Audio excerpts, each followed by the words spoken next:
ഒരുവിധം fan favourite ആയിട്ടുള്ള എല്ലാ വെബ് സീരീസുകൾക്കും ഒരു ശാപമുണ്ട്. എന്ന് വെച്ചാൽ ഇതിൻ്റെ അവസാന സീസണിലെത്തുമ്പം ഈ സംഗതി കയ്യിൽ നിന്ന് പാളിപ്പോവും. ഫാൻസുകാർ മൊത്തം എടുത്ത് അലക്കുകയും ചെയ്യും. അത് ഗെയിം ഓഫ് ത്രോൺസ് ആണെങ്കിലും ശരി, ലോസ്റ്റ് ആണെങ്കിലും ശരി. പക്ഷേ ഇവിടെ സ്ട്രേഞ്ചർ തിങ്സിൻ്റെ കാര്യത്തിൽ ഒരു വ്യത്യാസമുണ്ട്. എക്സ്പെക്റ്റേഷൻ മീറ്റ് ചെയ്തു എന്നല്ല, എക്സ്പെക്റ്റേഷന് മുകളിലെത്തി എന്ന് പറയുന്ന പീക്ക് സംഭവമാണ് സ്ട്രേഞ്ചർ തിങ്സിൻ്റെ സീസൺ 5 പാർട്ട് 1.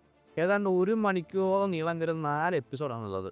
അതിൽ ഓരോന്നിലും കൈയടിക്കാനുള്ള മൊമെൻറ്റുകളുണ്ട്, ഇമോഷണലി കണക്റ്റ് ആവുന്ന മൊമെൻറ്റുകളുണ്ട്, ഞെട്ടിക്കുന്ന മൊമെൻറ്റുകളുണ്ട്, ത്രില്ലിംഗ് ആയിട്ട് എക്സ്പ്ലനേഷൻ നൽകുന്ന മൊമെൻറ്റുകളുണ്ട്. ചുരുക്കി പറഞ്ഞാൽ സീസൺ 4 എവിടെയാണോ നിർത്തിയത്, എന്ത് ഫീലാണോ നമുക്ക് തന്നത്, അത് അതേപടി കൃത്യമായിട്ട് സീസൺ 5 പാർട്ട് 1 അവർ തരുന്നുണ്ട്. ഇനി കഥയുടെ കാര്യത്തിലേക്ക് വന്നാൽ, ഹോക്കിൻസിൽ ഈ സീസൺ 4 ഇഷ്യൂവിന് ശേഷം ഒരു പട്ടാള ഭരണത്തിലേക്ക് പോകുന്നുണ്ട്. അവിടെ ഒരു നിയന്ത്രണത്തിലാകുന്നുണ്ട് ഹോക്കിൻസ്. അവിടെ ഈ ആർമിക്കാരുടെ റൂട്ട്സ് ഉപയോഗിച്ച് ആർമിക്കാർ തന്നെ അപ്സൈഡ് ഡൗണിലേക്ക് ഒരു ബ്രിഡ്ജ് ഉണ്ടാക്കുകയും അപ്സൈഡ് ഡൗണിലും സെർച്ച് നടക്കുകയൊക്കെ ചെയ്യുന്നുണ്ട്. ഈ റൂട്ട് വളരെ രഹസ്യമായി ഉപയോഗിച്ച് നമ്മുടെ ഹോക്കിൻസിലെ പയ്യൻസും 11ഉം ഹോപ്പും എല്ലാം ചേർന്ന് വെക്നയെ അപ്സൈഡ് ഡൗൺ തന്നെ അന്വേഷിക്കുന്നുണ്ട്. ഇപ്പം നമ്മൾ സ്വാഭാവികമായിട്ടും ചിന്തിക്കുന്ന, എക്സ്പെക്റ്റ് ചെയ്യുന്ന, സംശയിക്കുന്ന കുറച്ച് കാര്യങ്ങളുണ്ട്. ഇവരെങ്ങനെയായിരിക്കും അപ്സൈഡ് ഡൗണിൽ വെക്നയെ കണ്ടെത്തുന്നത്? അപ്സൈഡ് ഡൗൺ എങ്ങനെയായിരിക്കും ഇവർ എൻഡ് ചെയ്യാൻ പോകുന്നത്? അല്ലെങ്കിൽ ഇവരെങ്ങനെയായിരിക്കും വെക്നയെ നേരിടാൻ പോകുന്നത്? ഇങ്ങനെയുള്ള സംശയങ്ങൾ എല്ലാവർക്കും ഉണ്ടല്ലേ? പക്ഷേ ഈ ഒരു നറേറ്റീവിനെ ഈ എപ്പിസോഡ്സിൽ ഡഫർ ബ്രദേഴ്സ് പൊളിച്ചടുക്കുന്നുണ്ട്.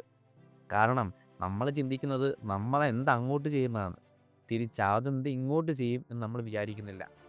എപ്പോഴും നമ്മുടെ ചിന്ത കിടക്കുന്നത് അപ്സൈഡ് ഡൗണിൽ എന്തൊക്കെയോ കിടപ്പുണ്ട്, അവിടെ എന്തോ കണ്ടെത്തുക, അവിടെ സോൾവ് ചെയ്യുക എന്നുള്ളതാണ്. പക്ഷേ ശരിക്കുള്ള പ്രശ്നം കിടക്കുന്നത് ഹോക്കിൻസിലാണ്. സ്ട്രേഞ്ചർ തിങ്സിൻ്റെ ഏറ്റവും വലിയ പ്ലസ് പോയിൻ്റായിട്ട് ഞാൻ കാണുന്ന നോൺ ലീനിയർ കലവറസിൽ രീതി തന്നെയാണ് സീസൺ 5 പക്കാ ത്രില്ലിംഗ് ആയിട്ട്, ഫാസ്റ്റ് പേസ്ഡ് ആയിട്ട്, എന്നാൽ ഒന്നും ചോർന്നു പോകാതെ, ഏതെങ്കിലും കഥാപാത്രത്തെ അങ്ങ് ഡള്ളാക്കാതെ, അല്ലെങ്കിൽ എന്തെങ്കിലും ഒരു കാര്യത്തിന് എക്സ്പ്ലനേഷൻ കൊടുക്കാതെ ഒന്നുമല്ല. ക്ലിയർ ആയിട്ട് ഉത്തരങ്ങൾ കൊടുത്ത്, ഇമോഷണൽ വെയിറ്റ് കൊടുത്ത്, പക്കാ ത്രില്ലിംഗ് മൊമെൻറ്റ്സാണ് സീസൺ 5 തരുന്നത്. സീസൺ 5ൻ്റെ ആദ്യ എപ്പിസോഡ് മുതൽ നമ്മളെ ഞെട്ടിക്കുമെങ്കിലും ഈ മാലപ്പടക്കത്തിൻ്റെ അവസാനം ഗുണ്ട് പൊട്ടിക്കുന്ന എഫക്റ്റാണ് എപ്പിസോഡ് 4 സോൾസർ എന്ന് പേരിട്ടിരിക്കുന്ന 4ാമത്തെ എപ്പിസോഡ്. ശരിക്കും ഞെട്ടിയിരിക്കും, കൈയടിച്ചിരിക്കും. ആ ഒരൊറ്റ എപ്പിസോഡ് കൊണ്ട് മാത്രം പാർട്ട് 2-നായിട്ട് ഭീകരമായിട്ട് ആൾക്കാർ വെയിറ്റ് ചെയ്യും. അജ്ജാതി മേക്കിങ്ങും അജ്ജാതി സ്റ്റോറി ടെല്ലിങ്ങുമാണ് ഇത്തവണ സീസൺ 5 അവർ ചെയ്തു വച്ചിരിക്കുന്നത്.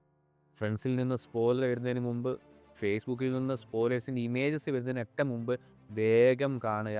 അടുത്ത എപ്പിസോഡിനായി, അടുത്ത പാർട്ടിനായിട്ട് കാത്തിരിക്കുക.